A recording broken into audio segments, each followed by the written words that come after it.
El día de hoy, de lo que va a tratar el mensaje, es que Dios va a hablar en su palabra, o nos va a hablar a través de su palabra, de cuál es la diferencia específicamente del Evangelio de la Gracia contra el Evangelio de la Gracia mezclado con la ley de las obras. Amén. Jesús vino a trasladarnos del pacto de la ley al pacto de la gracia y lo consumó en la cruz, ¿cierto? Y Jesús no tuvo que traerse, para llevar a cabo el pacto de la gracia, no tuvo que traerse parte de la ley para que pudiera operar. A nuestro Dios le interesa mucho que se predique el Evangelio de la Gracia porque fue el Evangelio que predicó Jesús. Amén. Así que disponga en su corazón. Acompáñeme a la Biblia, por favor. Vamos a Gálatas capítulo 5, verso 4 y vamos a entender esto de a qué se refiere cuando se habla de la mezcla, la diferencia entre un evangelio, el Evangelio de la Gracia y el Evangelio de la mezcla de la gracia con la ley. Acompáñenme, por favor. Gálatas capítulo 5, verso 4 dice así: aquellos de entre ustedes que tratan de ser justificados por la ley han roto con Cristo, han caído de la gracia. Este pequeño versículo, mis amados, nos hace saber que no se puede caminar bajo la gracia y a la vez caminar bajo la ley. O se camina bajo la ley o se camina bajo la gracia.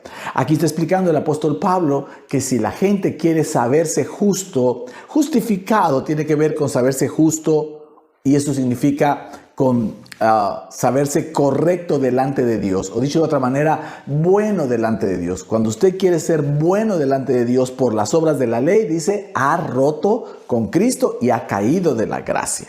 Amén. Entonces, algo que tenemos que entender es que la gracia y la ley de las obras no se pueden mezclar, son como agua y aceite.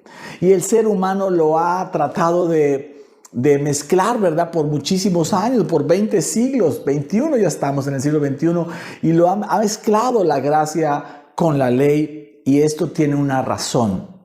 La iglesia ha caminado junto al Señor, lo ama, lo sirve, tiene un corazón para Cristo, sin lugar a dudas, pero hay algo que tenemos que tener un poco claro hoy. Entiende mucho la iglesia, pero no lo entiende todo. Hay partes que no logra entenderlos. Y entonces la idea que hoy el Señor puso en nuestros corazones es poder explicarle a la gente cuál es la diferencia entre el Evangelio de la Gracia y el Evangelio de la Gracia mezclado con la ley. Porque sabemos que hay gente que anhela caminar con Jesús, que está caminando de hecho con nuestro Señor de cerca, le sirve, le ama, lo bendice, lo adora, pero trae una pesada carga sobre su vida, no termina de entenderlo todo, de por qué se predica de una manera, de por qué se predica la condenación, de qué significa el que el Señor perdonó todos nuestros pecados. Y entonces la gente va viviendo con lo que hemos percibido desde que, inclusive desde que llegamos al Evangelio, hace ya casi 18 años, un poquito más. Percibíamos esa parte, cómo es que la gente camina después de tantos años caminando con Jesús, sigue teniendo esas cargas tan pesadas, situaciones difíciles en sus vidas, que no saben manejarlos o que no pueden manejarlo. Bueno, la intención de hoy es poder ayudar a toda esa gente que está anhelando poder caminar con Jesús conforme al corazón de Jesús y no conforme a las tradiciones del hombre, ¿vale? De aquí que el mensaje de hoy lleva por título Abriendo los ojos a la gracia, dejando de contaminarla con las obras. Amén. Este mensaje va a servir para que usted pueda compartirlo con otros de sus afectos y le explique qué está pasando con el tema de estar mezclando las obras con la gracia. Muy bien.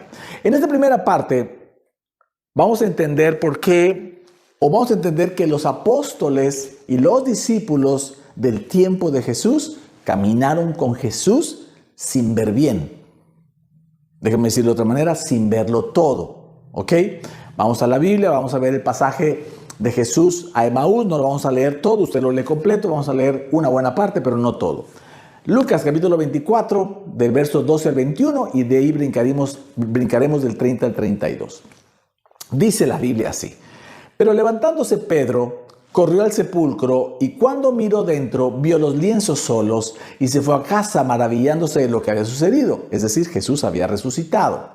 Y aquí dos de ellos, dos discípulos, iban el mismo día, ese domingo, a una aldea llamada Emaús, que estaba a 60 estadios, o sea, 11 kilómetros de Jerusalén. E iban hablando entre sí de todas aquellas cosas que habían acontecido. Sucedió que mientras hablaban y discutían entre sí, Jesús mismo se acercó y caminaba con ellos. Mas los ojos de ellos estaban velados para que no le conociesen. Y les dijo: ¿qué pláticas son estas que tenéis entre vosotros mientras camináis? ¿Y por qué estáis tristes? Respondiendo uno de ellos, que se llamaba Cleofas, le dijo: ¿eres tú el único forastero en Jerusalén que no ha sabido las cosas que en ella han acontecido en estos días? Entonces él les dijo: ¿qué cosas? Y ellos le dijeron: de Jesús Nazareno, que fue varón profeta, poderoso en obra y en palabra delante de Dios y de todo el pueblo, y cómo le entregaron los principales sacerdotes y nuestros gobernantes a sentencia de muerte y le crucificaron. Aquí viene la enseñanza. Pero nosotros esperábamos que Él era el que había de redimir, o sea, rescatar a Israel. Y ahora, además de todo esto, hoy es ya tercer día de que esto ha acontecido. Jesús, después siguen caminando, Jesús entra en su casa.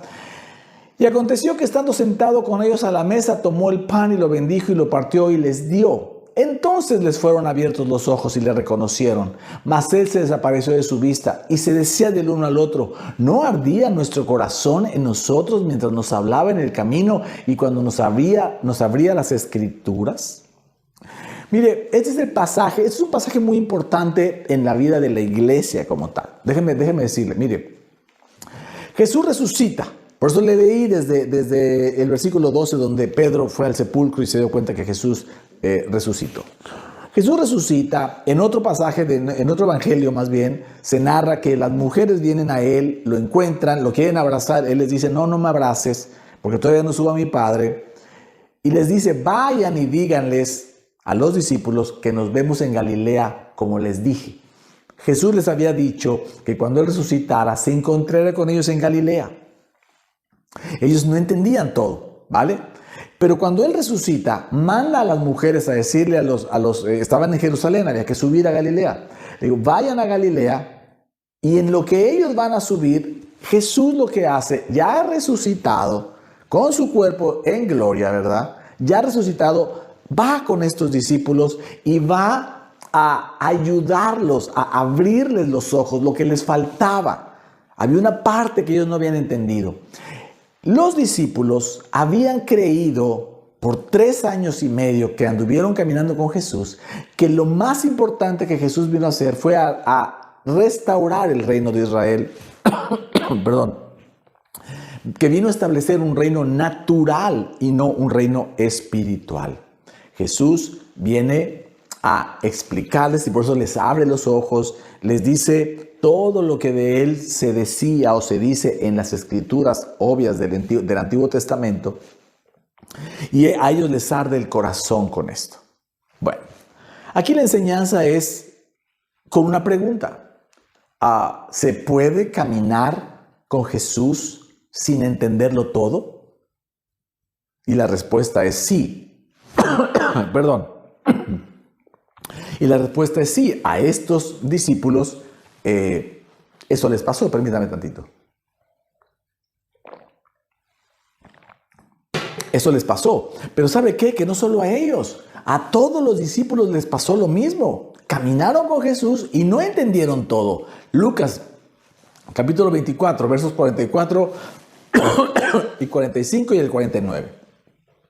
Esta es la parte donde Jesús ya está a punto de ascender a los cielos. Ya tiene 40 días de haber resucitado y viendo a sus discípulos cada semana. ¿Ok? Ay, perdón. Discúlpeme.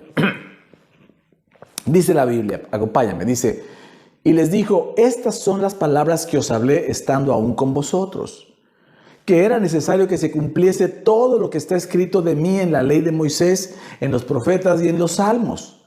Entonces les abrió el entendimiento para que comprendiese las Escrituras. Verso 49.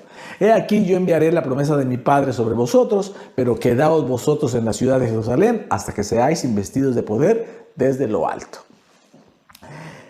Lucas no fue un apóstol que caminó con Jesús en vida, ¿ok? Lucas fue un médico que vino a Jerusalén a investigarlo todo para narrarlo. Entonces es el evangelio más cronológico que hay. Entonces él recolecta esta información en la que todos los discípulos, no dice cuántos, no estaban solamente los 12, varios de sus discípulos. Usted recordará que en el aposento alto quedaron 120, no dice que estaban los 120, pero seguramente estaban muchos de sus discípulos. Y ahí lo que hace Jesús es lo mismo que hizo con los de Emaús. Les explica, dice, les explica que era necesario que se cumpliese todo lo que de él está escrito en la ley de Moisés. Lo mismo que les dijo a los de Emaús, y les abrió los ojos para que entendieran las Escrituras. Porque ellos, al igual que los de Emaús, no entendían y creían que Jesús había venido a establecer un reino natural. Estamos hablando ya de la última parte de los 40 días después de la resurrección. El libro de los Hechos también lo escribió el doctor Lucas, ¿ok? El médico Lucas. Y es una continuación del Evangelio de Lucas, ¿ok? De hecho, empieza el libro de los Hechos en el mismo pasaje donde se queda el Evangelio de Lucas. Acompáñenme, Hechos capítulo 1, verso 6. Y ahí está muy claro cómo los discípulos le preguntan. Dice así: entonces los que se habían reunido le preguntaron diciendo: Señor, ¿restaurarás el reino a Israel en este tiempo? Y les dijo: no os toca a vosotros saber los tiempos o las sazones que el Padre puso en su sola potestad, pero recibiréis poder cuando haya venido sobre vosotros el Espíritu Santo, y me seréis testigos en Jerusalén, en toda Judea, en Samaria y hasta lo último de la tierra. Y habiendo dicho estas cosas, viéndolo ellos, fue alzado y le recibió una nube que le ocultó de sus ojos. ¿Se da cuenta? Como todos los discípulos pensaban igual que los del camino de Emaús. Y Jesús sabía que necesitaba abrirle los ojos para que lo encontraran a él en las Escrituras, pero para que entendieran que él no vino a establecer un reino natural, sino un reino espiritual. Entonces, esta sección, esta parte del mensaje me sirve, ¿verdad?, para poder explicar que si ellos que caminaron, los discípulos, los apóstoles que caminaron 3 años y medio con nuestro Señor Jesús en carne y hueso, no entendieron todo y tuvo Jesús que en cierto momento venir a abrirle los ojos, ¿es probable que nosotros como iglesia también estemos caminando sin entenderlo todo? La respuesta es sí. Así es. Así que no nos debe de causar ninguna situación el que hoy podamos descubrir que no lo hemos entendido todo y que el Señor nos quiere abrir los ojos a más, es decir, a la gracia. Estamos hablando de la diferencia de la gracia con la mezcla de la gracia y la ley, ¿vale? Entonces, lo primero es entender que es probable que la iglesia no esté entendiendo todo. Y eso no es un problema personal o un problema de falta de estudio. Es simplemente un momento, un tema o un problema de no estar viéndolo todo, ¿vale? Ahora, esa segunda parte vamos a comprender que también la iglesia no ve bien. Hoy, la iglesia de hoy no ve bien, sigue caminando con Jesús, ama a Jesús, le sirve al Señor, lo adora, pero no lo entiende todo, como dijimos al inicio. Entiende mucho, pero no todo. Regresando a los apóstoles, ellos no vieron bien porque ellos tenían ellos creían que Jesús había venido a redimir a Israel, a rescatar a Israel en lo natural. Ellos lo querían ver hacer cosas para Israel. Ellos querían verlo en una revuelta, dirigiendo una revuelta, una revolución que trajera a todos los ciudadanos, así como jalaba las masas para que lo escucharan, así podría jalar a mucha gente, ¿verdad? Atraer a mucha gente, inclusive ángeles del cielo, ¿verdad? Para que vinieran a derrocar al César, ¿verdad? A los romanos, y el pueblo de Israel pudiera ser libre, ¿vale?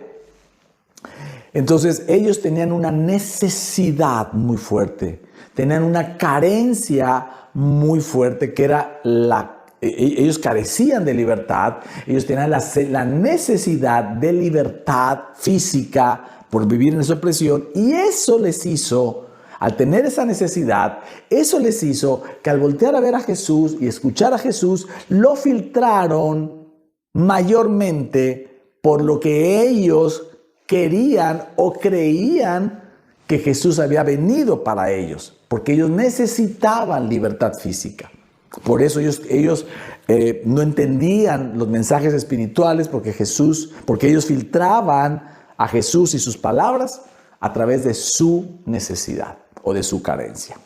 Y eso, mis amados, nos hace entender que cuando el hombre tiene una necesidad o una carencia o quiere algo, las circunstancias de alrededor van a ser filtradas a través de esa necesidad, de esa carencia o de ese gusto o de ese querer algo. Y entonces su percepción va a ser subjetiva a la información del medio ambiente, porque lo va a filtrar bajo pensamientos y creencias de necesidad o de huecos, de carencias o de cosas que quiere. Por ejemplo, algo muy sencillo. Imagínense a una persona, a un varón, a un hombre que quiere una televisión de pantalla plana de 80 pulgadas. Ya tiene la de 65 pulgadas, que es bastante grande, pero ahora quiere la de 80 pulgadas. No la necesita, no tiene la economía para comprarla, pero él la quiere. ¿Por qué? Porque cree que eso le da estatus. Porque cree que como los vecinos o el compadre o el amigo de la empresa ya la tiene, cree, porque los comerciales eso venden, que tener una pantalla de 80 pulgadas da estatus. Entonces, esta persona va a encontrar pensamientos en su cabeza que lo lleven a comprar su televisión de 80 pulgadas sí o sí. Porque va a encontrar frases como todo el mundo tiene una y nosotros no, o esto va a ser bueno para nuestros hijos, para que puedan ahí usarla como pantalla de computadora y vean todo muy grande, o simplemente pueda decir cosas como yo me lo merezco, me mato trabajando, me voy a dar este regalo para mí mismo, y va a encontrar la manera de comprar su televisión sí o sí, aunque no tenga el dinero, aunque no tenga la economía y ni siquiera la necesite. ¿Me está siguiendo en el ejemplo? Bueno, esto es simplemente una condición muy humana. Cuando la gente, el ser humano tiene una necesidad preponderante o una carencia, en este caso a lo mejor de autoestima, necesita que la televisión lo haga valer, una carencia o un simple yo quiero esto, esas premisas en su mente le van a hacer que a la hora de filtrar la información sea distorsionada. Y le voy a decir aquí, pongan poco atención, porque esto es lo que yo creo que ha estado pasando con la iglesia. El hombre desde el tiempo de Jesús, no estoy hablando de ahora, desde el tiempo de Jesús, el hombre ha aprendido a valer, inclusive desde antes, pero bueno, para ser concretos, el hombre ha aprendido a valer por lo que hace y no por lo que es. Depende de lo que haga, es el valor que la sociedad le va a dar y que el hombre ha comprado que él tiene. Por eso mucha gente cuando se presenta, ¿y usted cómo se llama? Yo me llamo, o ¿quién soy yo? Yo soy el licenciado fulano de tal. Yo soy el arquitecto. O sea, antepone su profesión, antepone lo que hace para presentarse lo que él es. ¿Quién soy? Soy el que trabaja de licenciado, o el que trabaja de arquitecto, o el que trabaja de ingeniero. Yo soy el ingeniero fulano de tal. Y eso es solamente una muestra de que el hombre en su concepción vale por lo que hace, no por lo que es. ¿Me está siguiendo? Entonces, y también porque tiene el hombre una necesidad de reconocimiento. Entonces necesita hacer cosas para que lo reconozcan. Y estas dos situaciones, estos dos principios que tienen que ver con el valor que el hombre se da por lo que hace y con la necesidad de reconocimiento, ¿verdad? Dicen por ahí que, ¿cómo era ese dicho? Que la gente muere por dinero, pero vive por reconocimiento. La gente es capaz de morir por dinero, pero vive por reconocimiento, anhela el reconocimiento. Y no es que eso esté mal, ¿vale? Pero esas dos grandes premisas en la mente y el corazón del hombre han hecho que filtre la Escritura no por lo que Jesús hizo, la filtre más por lo que yo tengo que hacer para que funcione lo que Jesús hizo. No sé si me está siguiendo hasta aquí. Esa necesidad de yo tengo que hacer algo. No puedo ser simplemente un receptor de la gracia. Necesito que hacer obras para que esa gracia tome lugar en mí. Porque yo valgo por lo que hago, no por lo que Él hizo. Yo valgo para que yo tenga reconocimiento, tengo que hacer. Y eso, como te dije, nació desde el tiempo de los fariseos. Vamos a la Biblia. Efesios 2, verso 8. Dice así. Porque por gracia ustedes han sido salvados mediante la fe. Esa es la Reina Valera, dice, porque por gracia sois salvos, esto por medio de la fe. ¿Recuerda? Esta es la versión internacional. Dice, esto no procede de ustedes, sino que es el regalo de Dios. O sea, es por gracia, no por obras para que nadie se jacte, para que nadie se gloríe. Bueno, esto lo entiende muy bien la iglesia evangélica de hoy y de hace muchos, 600 de años tal vez. La salvación es por gracia, pero para entenderla se necesita la fe, esto por medio de la fe. Es decir, no hicimos nada para ganarnos la salvación, no, que hicimos solo creer. Y eso lo sabe la iglesia, que la salvación es por fe y no por obras, es decir, solo con creer en Jesucristo.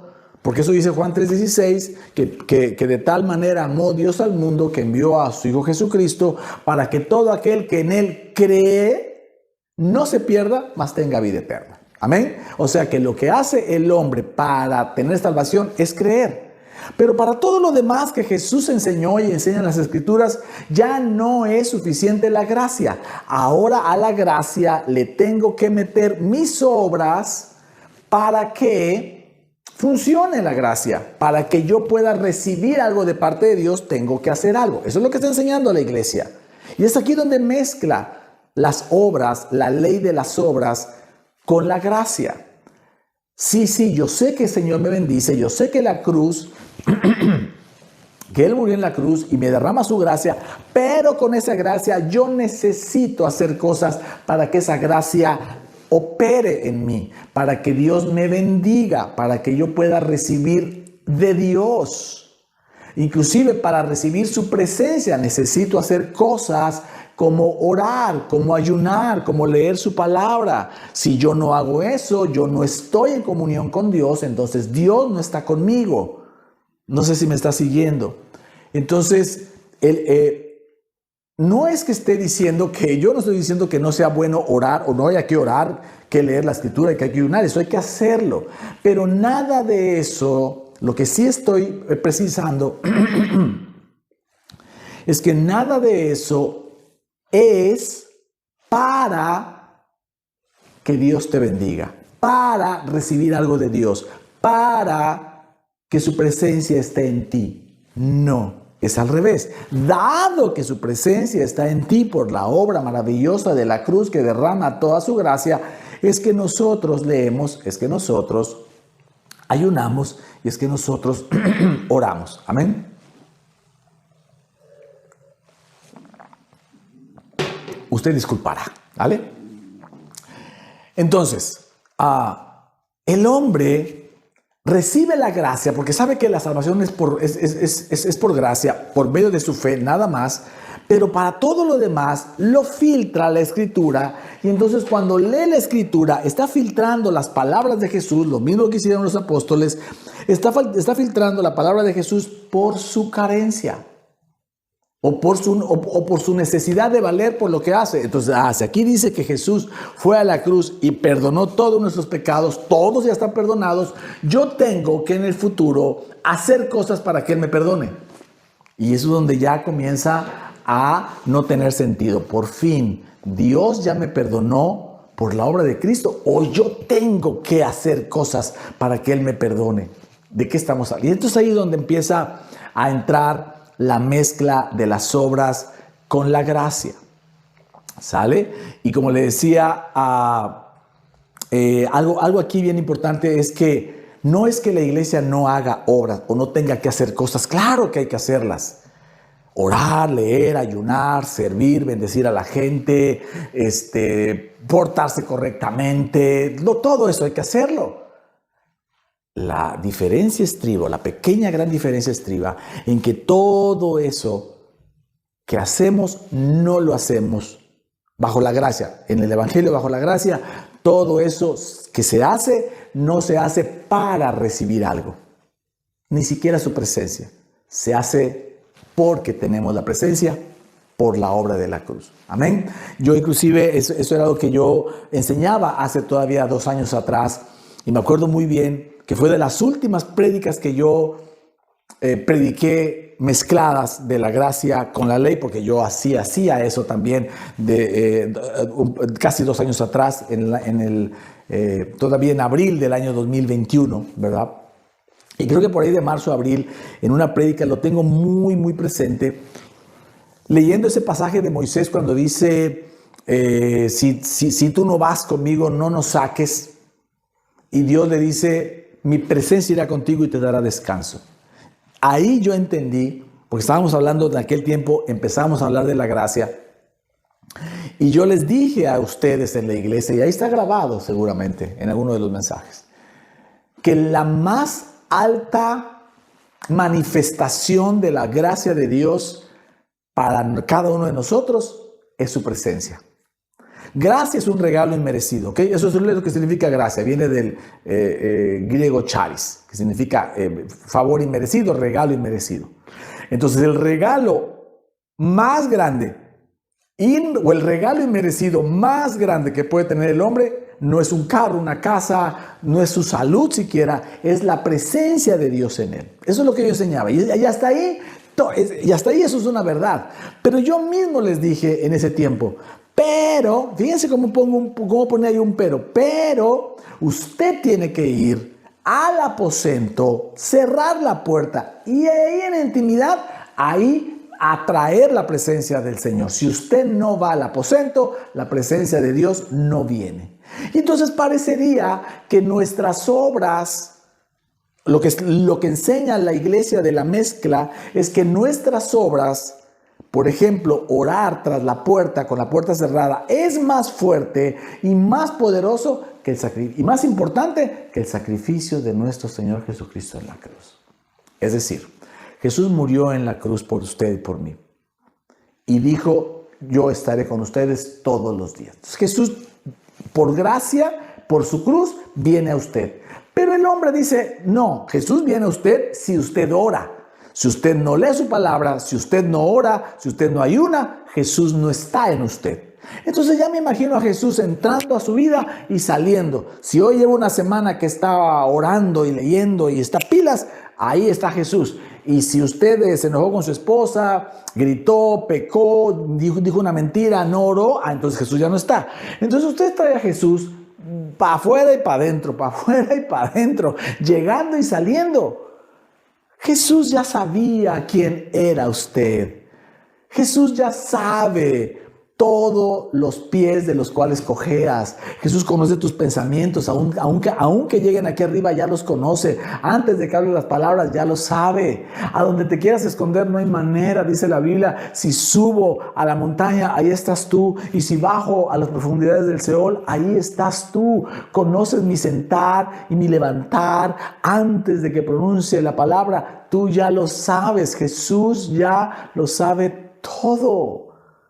¿Tú crees que no sabía Jesús que ibas a ser una persona así, que a lo mejor no quieres orar, ¿no? O no te quieres dedicar? Jesús dijo, yo voy a morir para estar contigo. Él murió en la cruz y dado la muerte en la cruz, que lo consumó todo, Él tuvo la victoria, esa victoria es para estar contigo y no separarse de ti un segundo de tu vida. Amén. Usted puede tener a Jesús dentro de usted y usted no hacerle caso. Esa es otra cosa. Usted desperdicia lo maravilloso del amor del Señor, de tenerlo a Él en usted por la obra de la cruz. Usted lo desperdicia si usted no lo busca, si usted no habla con Él, si usted no ora, si usted no platica con Él, si usted no lee su palabra, no oye sus consejos. Usted lo desaprovecha, pero Jesús está ahí. Jesús no se mueve. Jesús no se va. ¿Me estoy explicando? Entonces esa es una diferencia muy, muy sensible en el Evangelio de la Gracia y el Evangelio de la Mezcla. El Evangelio de la Gracia creemos que Jesús por su cruz y por la obra de amor de su cruz está con nosotros todos los días de nuestra vida. Y nosotros leemos la palabra, oramos y ayunamos para disfrutar su palabra, no para ganarnos un beneficio, para ser bendecidos o para agradar a Dios. ¿Qué hay en el hombre que pueda agradar a Dios? Nada.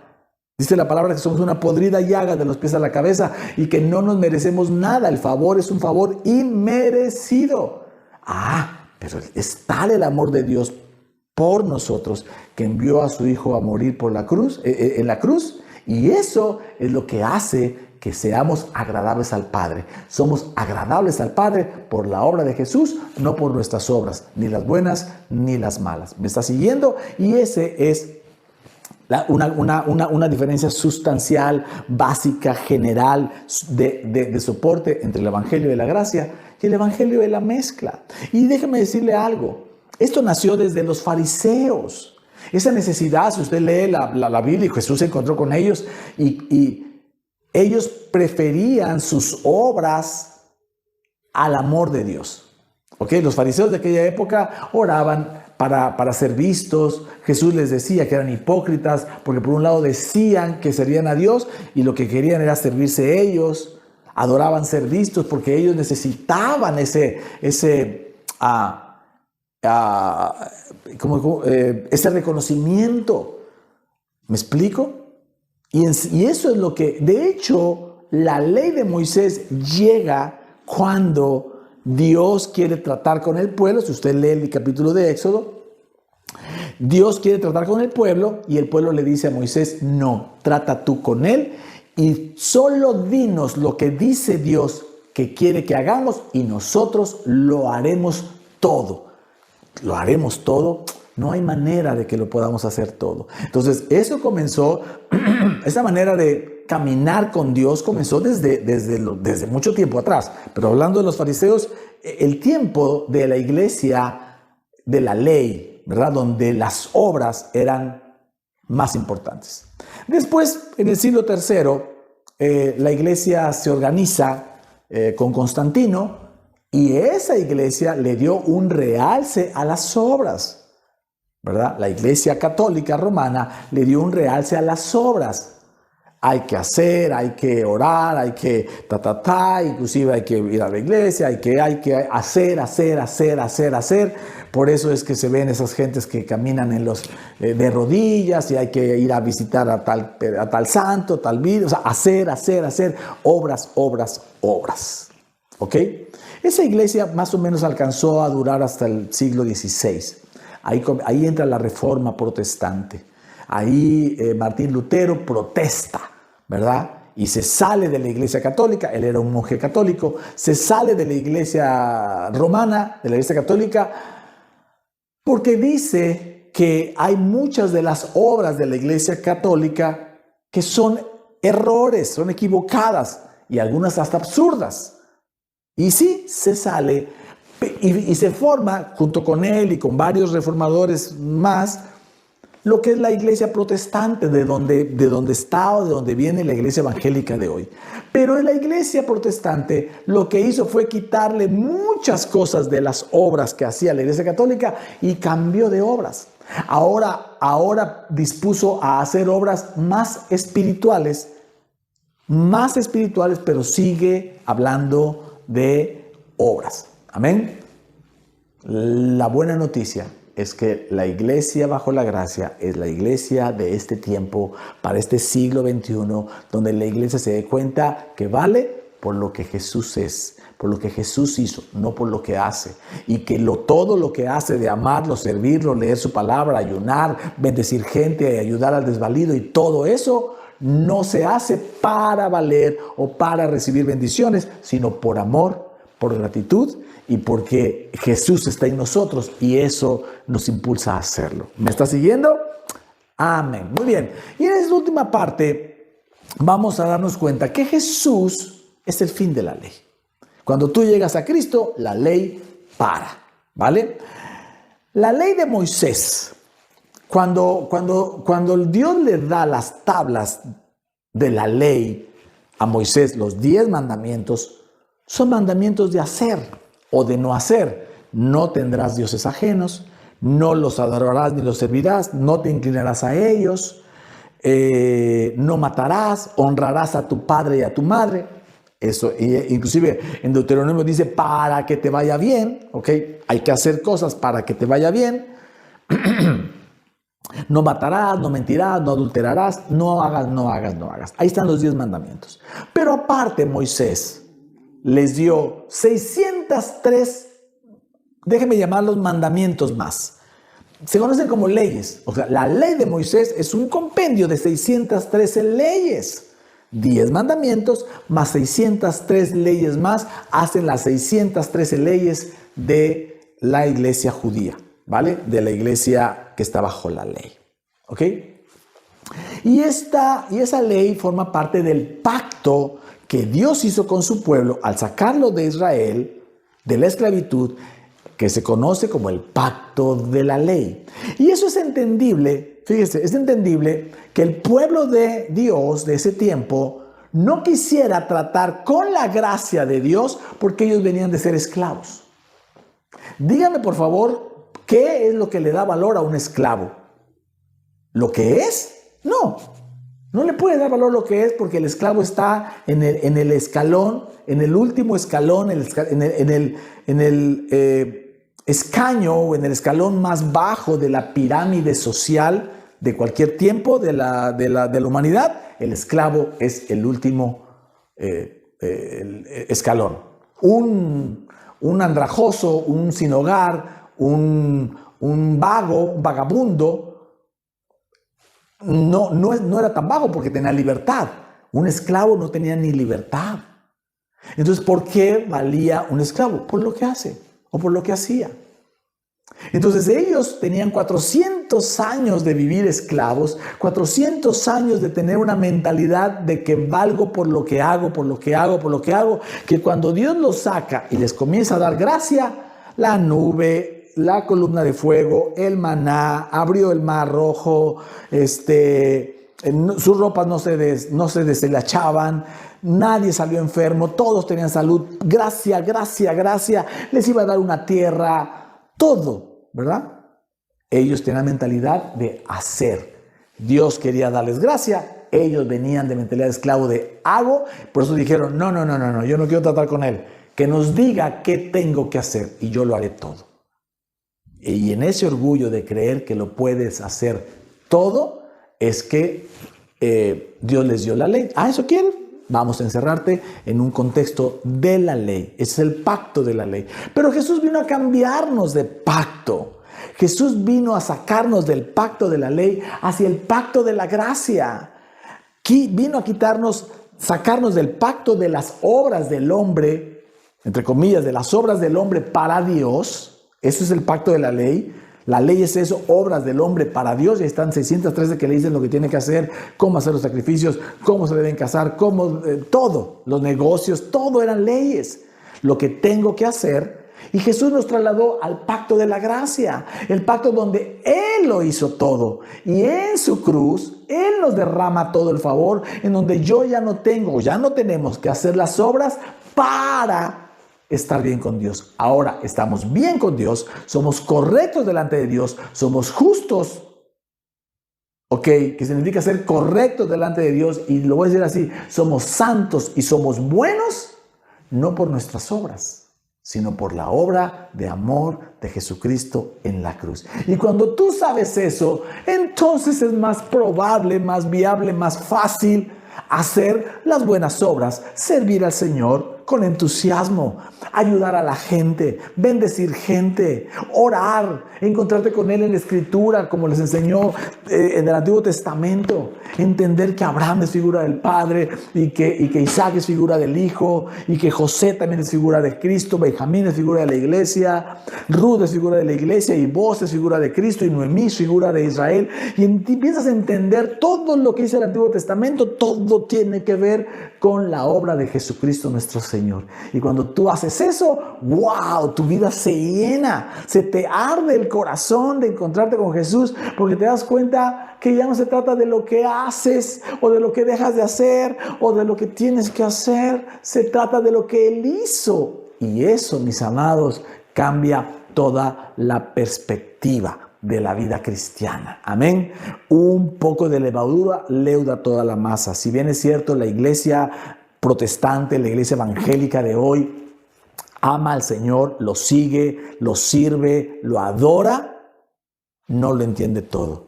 Pero viene el tiempo, estamos en el tiempo de que el Señor abrirá los ojos para que la iglesia en general comience a caminar solo bajo la gracia o bajo la gracia pura, sin la necesidad de mezclar esa gracia con nuestras obras de la ley. No van juntas. Gracia y obras caminan, pero no juntas, sino camina cada quien por separado. Primero es la gracia y después usted hace las obras por amor al Señor, no al revés. ¿Ok? Romanos 10:4 dice así, para ir terminando, dice, porque el fin de la ley es Cristo. El fin de la ley es Cristo para justicia a todo aquel que cree. Es decir, el pueblo de Israel creyó, ¿verdad? O creía y aún sigue creyendo que haciendo haciendo las obras que demanda la ley, lo van a convertir en justo delante de Dios. Por eso dice aquí, el fin de la ley es Cristo. ¿Para quién? Para justicia a todo aquel que cree. Ya no necesitas justificarte delante de Dios con la ley. Ahora te justificas delante de Dios por la fe que tienes en la obra de amor de nuestro Señor Jesucristo en la cruz. Amén. Seguir la ley trae muerte. La ley genera muerte, condiciones de muerte. Eso es tremendo. Segunda de Corintios capítulo 3, verso 7 dice así. El apóstol Pablo diciendo, y si el ministerio de muerte, grabado con letras en piedra, los 10 mandamientos, dice, fue con gloria. Te voy a leer nada más hasta aquí, ya tú lees un poco lo demás. Dice aquí, y si el ministerio de muerte grabado con letras en piedra fue con gloria, ¡wow! Esto nos hace saber, mis amados, que al ministerio que rodea los 10 mandamientos, que son la base de la ley, de las 613 leyes, los 10 mandamientos son la base de donde salieron todas las demás leyes. A ese ministerio le llama el apóstol Pablo el ministerio de muerte. ¿Por qué? Porque la ley se introdujo para que el hombre se diera cuenta que no puede valer, que no puede agradar a Dios por sus obras. No puede. La ley se introdujo para que el hombre se diera cuenta del constante pecado en el que vive. ¿Me está siguiendo? Entonces, por eso Santiago 2:10 dice así, porque el que cumple con toda la ley, pero falla en uno solo punto, ya es culpable de haberla quebrantado toda. El problema, mis amados, para ir terminando con esto el día de hoy, el problema de mezclar la gracia con la ley es que al meterle tus obras a la obra de Cristo, para hacer que la obra de Cristo tenga valor, tú le metes tus obras para que esto funcione. El problema es que no habrá ocasión, tú no puedes cumplir la ley, no la puedes cumplir. Con una cosa que falles, fallaste todas. Es decir, Si dice la palabra que lo que es bueno, si no lo haces, tomado como pecado. O dice la palabra, no mentirás. Si se te ocurre decir una mentira, cualquiera que ésta sea, ya eres un asesino, un violador, un adúltero, un blasfemo, un idólatra y todas las otras 613 leyes. Porque con que falles una, al fallar una fallas todas. Entonces cuando la gente... Por eso vemos a la iglesia del Señor que lo ama y que lo sigue y que de verdad le sirve con amor y todo, muy cargada, tiene vidas tristes, tiene vidas, no hay gozo en su vida, hay una religiosidad, ¿verdad? Llegan a la iglesia y en la iglesia están bien, pero en sus vidas no. Y van cargando una pesada losa de tengo que hacer lo correcto, de tengo que hacer lo bueno, de que no valgo, de que no sé hacerlo, de que no me está yendo bien. Amo a Cristo, pero no leí la Biblia. Ya Cristo no está en mí porque tengo una semana que no lo leo. Y todo eso, mis amados, termina cargando a su iglesia. Y este es el punto, porque cuando la gente se mete y filtra su vida con Cristo, su vida con Dios, es filtrada por las obras. No, es tu gracia, pero si tú le metes obras, lo contaminas. Una mosca echa a perder todo el perfume. Si tú te metes a filtrar de si eres bueno, y entonces toda la vida estamos filtrando a la gente si es buena o es mala, si hace lo bueno, si hace lo malo.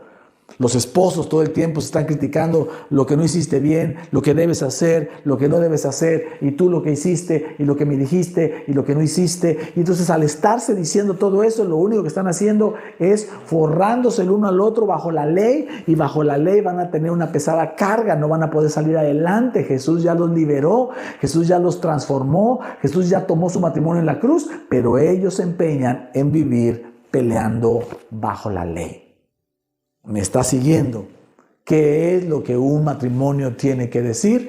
A saber que están peleando, pero el Señor ya nos bendijo. Nuestro matrimonio está en la cruz. Ahí el Señor lo consumó todo. Él nos da bendición y Él es el único que nos puede transformar. Y nosotros agradecemos la obra de la cruz. Entonces dejas de filtrar a tu marido por lo que hace o lo que no hace.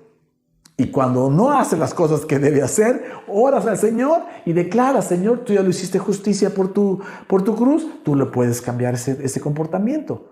Para con los hijos, para con la esposa, viceversa, para el trabajo, lo que sea. Vas a la cruz. Por eso toma sentido cuando dice, puestos los ojos en el autor y consumador de la fe. Cristo, puestos los ojos. Nuestra mirada tiene que estar solo en Jesús. Y dice el apóstol Pablo, el ministerio grabado en piedra, o sea, los 10 mandamientos, fue con gloria, ya no es. Fue con gloria. ¿Se acuerda que Moisés bajaba lleno de la gloria de Dios? Sí, así empezó el pueblo, porque salió de esclavo. Fue con gloria. La ley es santa, pero no puedo hacer santo a nadie. La ley tiene gloria, tuvo gloria, pero esa gloria no podía impactar a la gente. Amén. Fue con gloria, pero ya no lo es. Ya no lo es. Y entonces ahora lo que nosotros es que amamos al Señor, seguimos al Señor y entendemos que lo que nos guía es y lo que nos bendice es la obra de Jesucristo en la cruz, no lo que nosotros hagamos. Así que cada vez que escuchas a un predicador que te vuelve a meter y te dice, Dios hizo todo esto por ti, Dios te ama, pero tú tienes que hacer o dejar de hacer, lo que está intentando sin querer es meterte bajo la ley. Meterte bajo la ley. Tú eres tal vez un predicador. Me estás escuchando acá. Tú eres un predicador. Tú eres un pastor. Tú eres un evangelista. Tú eres alguien y ha sido gloriosa en la iglesia bajo la mezcla. Ha sido gloriosa. De ahí venimos todos los que hoy estamos vivos. De ahí venimos, de la mezcla. Ha sido gloriosa, pero hay un despertar, así como Jesús despertó y le abrió los ojos a todos sus discípulos, no nada más a los de Emaús, a todos sus discípulos para que entendieran su propósito y viniera el Espíritu Santo y entonces pudieran hacerlo. Así es el tiempo en que la iglesia comienza a abrir los ojos. A nosotros nos abrió los ojos hace casi 2 años. Por puritita gracia. No hicimos nada, no nos preparamos, no fuimos a ningún evento, no fuimos a ningún curso, no se preocupen, no va a ser necesario que usted acuda a ningún lugar, solo es que usted anhele en su corazón que Dios le abra los ojos. que usted está entendiendo esto, que Dios le abra los ojos y entonces el que usted pueda, ¿verdad?, decir y reconocer como predicador, he estado enseñando una buena parte, pero este pedacito no lo había yo visto así y usted lo comienza a enseñar sin problema. Aquí el Señor te hace morir. Te hace morir a la carne, te hace morir al orgullo, te hace morir al valgo por lo que hago, porque todo lo que has hecho como pastor, nosotros teníamos ya en ese tiempo, hoy tenemos 13 años de pastores, casi 14, tenemos casi 12 años de pastores, 12 años diciendo una cosa, o sea, muchas, pero con esa mezcla. Y un buen día, el día 2 de mayo del año 2021, me paré delante de la congregación para decir, ¿saben qué? Hay algo que me faltaba ver y hoy Dios nos abrió los ojos por su gracia. Y empezamos a predicar la gracia. Pero sí tienes que aceptar que no veías todo bien. Y eso a veces, dependiendo el corazón de cada quien, a veces se puede, a veces no se puede, a veces duele mucho o duele menos. Amén. Así que yo hoy, la intención de este mensaje, el corazón de este mensaje, es que si tú ya estás bajo la gracia, lo refuerces, lo repases, te sientas muy amado por el Señor, lleno de su favor y merecido de ya estar en la gracia. Si tú vienes de una mezcla, ¿verdad? Y todavía entendías el evangelio de la mezcla, que el Señor, nuestra oración es que te abra los ojos. Que te abra los ojos para que dejes de mezclar las obras con la gracia, para que las separes y hagas las obras después de recibir la gracia. Ese sería como el punto fino. Y también tiene toda la intención, y de hecho esta es la intención número 1 del mensaje, es que, dado que el Señor nos habló de difundir el evangelio de la gracia, dejar un mensaje para que tú lo puedas compartir con los tuyos, con tus afectos, con tu gente. Que le puedas decir, vamos a sentarnos a escuchar esto. Mira, está interesante, escúchalo. Y puedas ayudar a la gente para que la iglesia se quite el peso que se ha puesto encima solo de las obras. ¿Puede ir un buen amén? Le podemos dar al Señor toda la gloria y toda la honra por este mensaje. Yo le invito a que cierre sus ojos ahí donde está, por favor, y disponga su corazón. Vamos a orar para que Dios abra ojos. Amén. Los que ya los tengan abiertos, los que Dios ya haya abierto sus ojos a la gracia, ayúdenme a orar para que el Señor siga abriendo los ojos de mucha más gente y su iglesia bajo la gracia siga creciendo y siga fluyendo y caminando, ¿vale? Señor, te damos a ti toda la gloria y toda la honra por esta palabra y por tu amor derramado en esa cruz. Gracias, Señor, por tu sacrificio en la cruz. Es un privilegio, es un honor, Señor, una gracia, un favor inmerecido que tú nos hayas abierto los ojos hace 2 años. Este mensaje tiene el propósito, Padre, tu corazón de abrir los ojos a mucha gente. Padre del cielo, levantamos nuestras manos anhelando que nuestros afectos, nuestras familias, nuestros conocidos, nuestros amigos, nuestros hermanos de la iglesia y toda la gente a nuestro alrededor pueda ir abriendo sus ojos a tu gracia, Señor. Que entienda que el fin de la ley ha sido Cristo desde hace 2000 años y que la iglesia tiene hoy 2000 años de estar viviendo bajo la gracia con la mezcla, pero que hoy, siglo XXI, sea el tiempo en que comience tu iglesia solo bajo la gracia pura, a caminar y a operar, que las familias estén bajo la gracia, solo bajo la gracia, dejen de filtrarse bajo las obras. La carne no puede cambiar a la carne. La carne contamina la carne. Entonces, Señor, que sea tus obras, que sea tu obra de la cruz la que se derrame sobre cada persona, que podamos magnificar y dejar de quitarle poder, mi amado, porque eso es lo que pasa cuando usted cree más en sus obras que en la obra de Jesús. O cuando condiciona la obra de gracia de Jesús a las obras del hombre, le está diciendo que la cruz no fue suficiente. Yo sé que su corazón no quiere decir eso, pero usted lo dice sin querer. Y eso tiene que estar hoy golpeando su corazón para que usted le diga al Señor, Señor, ya no quiero volver a mezclar tu gracia con nuestras obras, Señor. Haré las obras aún mayores que las de antes, pero impulsado por tu gracia. Nunca más para poder recibir algo de ti o para ser bendecido, porque nuestra bendición nos viene por la obra maravillosa de la cruz, por tu amor incondicional, por tu favor inmerecido que derramas de la cruz todos los días de nuestra vida, porque para eso vino Jesús y lo consumó todo. Y nosotros seguiremos avanzando, caminando y bendiciendo gente, Señor, por amor a ti, para honrarte a ti y por gratitud a ti, Señor. Padre, a ti sea la gloria y la honra en el nombre de Jesús. Amén y amén. Querida iglesia, Dios me lo bendiga, de verdad. Les amamos, anhelamos que este mensaje haya sido de bendición, que usted lo pueda compartir con mucha gente más, que usted pueda bendecir a la gente, que el Señor use su vida y nuestra vida, ¿verdad?, para abrirle los ojos a los demás. A ellos les abrió los ojos Jesús directamente, pero después de ellos, lo que ha sido la iglesia, como siempre, Dios usa personas como instrumentos para Él obrar. Digo, claro, Él puede obrarle a alguien en directo. A mí me abrió los ojos, no hubo una persona físicamente que me abriera los ojos, que me explicara, pero sí hubo obviamente un pastor que predica la gracia, del cual pude ver un video, y cuando vi el video me fueron abiertos los ojos. La iglesia le abre los ojos a la iglesia de una u otra manera. Amén. Así que si usted no ha recibido a Cristo, haga una oración sencilla y reciba a Jesús en su corazón. Simplemente dígale: Señor Jesús, yo te abro mi corazón, te hago mi Señor y mi Salvador. Sé que eres el Hijo de Dios, que moriste por mis pecados en la cruz, pero que ahora estás vivo, sentado a la diestra del Padre, gobiernas con poder y gloria, y toda tu gracia y tu favor derramada en esa cruz es para mí. Gracias, Señor Jesús, por inscribirme en el libro de la vida, por hacerme parte de tu iglesia, de los primogénitos inscritos en el cielo. En el nombre de Jesús, amén y amén. Muy bien, iglesia. Le bendecimos, le amamos, le invitamos a que se conecte a los grupos. Hay grupos ahora, están habiendo cada 15 días. Tienen una palabra tremenda, gloriosa, que usted le va a bendecir. Ya no cada semana, pero sí cada 2 semanas. Y no se desconecte. Manténgase conectado en nuestros grupos. Póngale like, póngale corazoncitos, ¿verdad? Bendiga la casa, siembre ofrendas, siembre sus diezmos.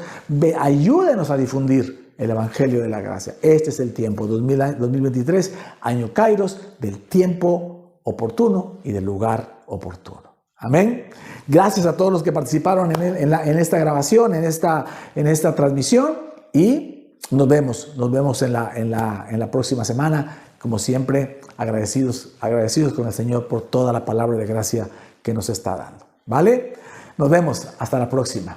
Bendiciones.